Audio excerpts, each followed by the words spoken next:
Now that we have our resources in place, i.e. they're added to our resource sheet for our particular project, we're going to use the working file mykitchen underscore with resources. And the next stage is now to assign those resources to their respective tasks. Now, there are actually quite a few ways of assigning resources to tasks, and each of them have their own merits. The first stage is to go back to the actual Gantt chart. So we choose Gantt chart here from the task pane, and we can see our Gantt chart on the right and our data entry table on the left. So the four methods of assigning resources. Well, firstly, we have our data entry sheet, and it's called a data entry sheet for that reason, in that we can enter data, not just the things we've done already, like the task name, duration, predecessors, but also the resources. There's a column here called resource names. If I were to click into the empty cupboards task, for example, in the drop down, I then see a list of the resources. So I see them by name. I don't know their costs or the maximum allowed or anything like that. I just see them by name.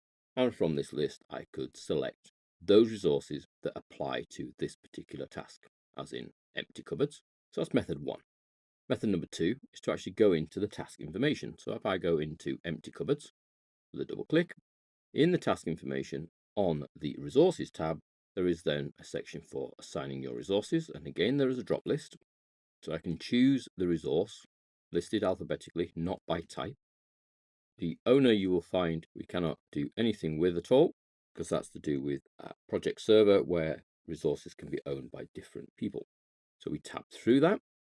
We then assign the number of units for our resource name, and the cost is then calculated.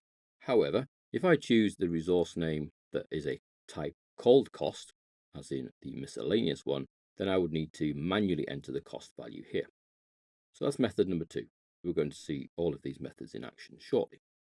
Third method is to select the same task, in this case, empty cupboards, go to the resource ribbon and choose assign resources. And that will bring up a little floaty box, which doesn't, very unlike Microsoft, have an OK button. As you choose things in here, they are applied, so be careful. And then the fourth method. And the fourth method involves splitting our screen, which can be done in a couple of ways. One is to come right down to the bottom right hand side, just below the vertical scroll bar. You'll see there's like a little lump there, and when I click and double click at that point there, it splits the screen. So now I have in the upper half the Gantt chart and data entry table, and as I move between the tasks in the upper half, you can see the bottom half is responding. So it's filtered by the choice of things in the top half. I can close this bottom half by just double clicking the adjoining line at any time, or if I double click to reopen, I can even move it so it's not using as much of the screen. So it's effectively splitting the screen. Now I can control that same split by going to the view ribbon, where we can see there's a little tick against details. That's what's causing this bottom half to appear. If I take that tick out, it disappears. So instead of double clicking the joint and remove it, I can just remove the tick, or I can put the tick back in. What I can also do is change what I see in the bottom by going to this little drop down here, and I can actually see many of the other items. So you can see how I could actually see the network diagram in the bottom half, but just for the selected task. Now that's not usually that appropriate. We would tend to see some sort of drill down details. So I'm going to go with resource form, which shows the resources, but I have none selected, or back in and resource usage, task sheet. And you can see that's the same as what I'm seeing in the top, or choose task form, which gives me the original view, but not quite. You can see that's not quite what I had originally. If I right click over here, I can change this to predecessors and successors. So I see what's happening before and what's after this task. Resources and predecessors, so that way I can see the resources and the predecessors, or resources and successors. The default before I started all this clicking around was actually resources and predecessors, which is why I can use this bottom screen to assign resources. So there are four different ways that I can assign resources. We just need to be a little bit clever with all of those ways. So let's lose that and look at actually manually assigning some resources. So emptying the cupboards. Who or what is required from our resource list to empty the cupboards? Well, in the drop down, we need me and nothing else. That's it. So when I click away, project manager gets assigned.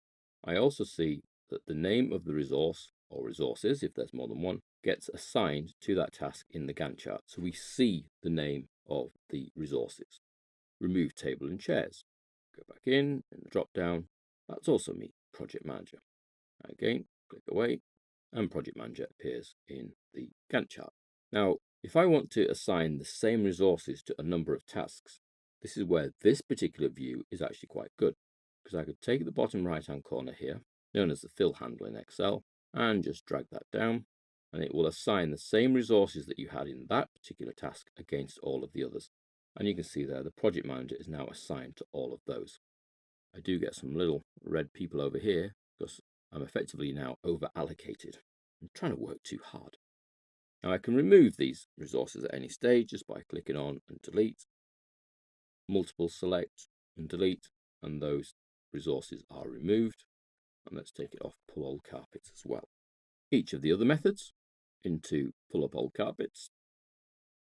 I can choose my resources from here, so it's going to be me again. Now one thing I can do in here, which I can't do very easily in the task entry pane, which is here, is actually assign parts of people. So in the units, which I couldn't enter before, the default was always 1 in the task pane. Here I can choose multiple units or less than. So pulling up the old carpets, I'm going to say is going to require half of me, 0.5. And then the plumber, I think, is going to give me a hand because I might meet some pipes. And I'm going to need a full plumber. So I say, okay, those two resources are assigned, and you see them over here, project manager 0.5. If it's a full unit, we don't see that. If it's part of a unit or more than one unit, we do see that. So it's half of a project manager and a whole plumber. If we want to use a third method, let's go with removing the curtain poles and choose our third method, which is resource assign resources. Now on here, we have the resource names listed again, nice and alphabetically. Removing the curtain poles is going to be, guess what, me again, but only half a unit of me. And I think I might need the joiner to give me a hand. You'll see here that as soon as I've clicked away, it's assigned half of me as a project manager. It's worked out the costs, $4.21. And we're now about to hit what effectively is a bit of a problem. If I now go in and assign one joiner to give me a hand, and then just click, you'll see that it assigns one joiner, works out the cost, puts the joiner at the top now, because what happens is the assigned tasks come first in alphabetical order, and then the unassigned resources come second. But you'll see I've got a little message here. So if I go close, let's read the message. It says, you added resources to this task. Do you want to reduce the duration, but keep the same amount of work? So because I've now what effectively accounts to added an extra person, we could perhaps get the curtain poles done faster. Well, actually, I don't want to reduce the time. What I wanted to do was assign the project manager and the joiner at the start, not have one and then the other one comes and helps out. So I want to increase the amount of work but keep the duration. So the duration stays at 35 minutes. So that's one thing I don't like about that little floaty box, the assign resources, because as soon as you assign a resource, it's assigned. Costs are worked out, the work is worked out, and any further addition of resources then wants to make a change to either the duration or the amount of work involved. So I'm not a massive fan of this box. It is quite quick and easy if you want to assign your material resources, but for the work resources, it can get a little bit messy. And then our last method, well, removing the cooker. Let's do that on the split. I do quite like this split box because in here, we can assign multiple resources. So removing the cooker is going to require the electrician, one of those. I'm going to give him a hand. He can't lift it on his own, but only for half the time. Now, although I've added two resources here, just as I did with the curtain poles, nothing's been calculated yet until I click OK, which I prefer because I can now add multiple people to help out, and nothing gets worked out as far as the work's concerned, that's this column here, until I click OK. When I click OK, they're assigned. It says OK, 2 days. The electrician is going to require to work 16 hours and the project manager is going to be required to work 8 hours because they're only doing half the time. I don't need to be with him the whole time while he's taking this cooker out. So I do quite like this bottom section. And as we progress and look at some of the issues that are raised when you assign multiple resources, you'll find this bottom section is quite useful because it displays the work so we can see if anything's been changed. It also allows us to change or manipulate the task type, of which there are 3, all of which we have yet to explore. So here we've just looked at the basics of assigning your resources. in each of the four methods that are available to you in Microsoft Project.